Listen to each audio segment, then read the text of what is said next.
پاکستان اور بنگلہ دیش میں وفود کی سطح پر مذاکرات سے دو طرفہ تعلقات، اقتصادی اور تجارتی تعاون اور علاقائی مسائل پر تفصیلی بات چیت، ساکھ کی بحالی اور خطے میں تعاون کے فروغ پر غور۔ ترجمان دفتر خارجہ کے مطابق نائب وزیر اعظم اسحاق ڈار نے ڈھاکہ میں بنگلہ دیش کے مشیر خارجہ محمد توحید حسین کے ساتھ تفصیلی ملاقات کی۔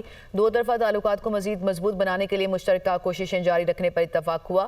علاقائی اور بین الاقوامی امور پر تبادلہ خیال کیا گیا۔ ساکھ کی بحالی، فلسطین کے مسئلے کا حل اور روہنگیا معاملات پر بات چیت ہوئی۔ گفتگو مثبت ماحول میں ہوئی جس نے دونوں ممالک کے درمیان موجودہ خیر سگالی اور دوستانہ تعلقات کی عکاسی کی۔ بنگلہ دیش کے فورن ایڈوائزر نے نائب وزیر اعظم اور وزیر خارجہ کے اعزاز میں ظہرانہ بھی دیا۔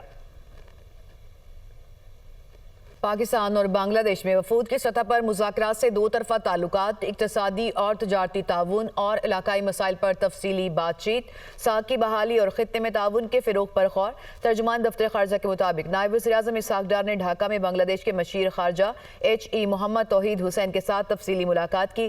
دو طرفہ تعلقات کو مزید مضبوط بنانے کے لیے مشترکہ کوششیں جاری رکھنے پر اتفاق ہوا۔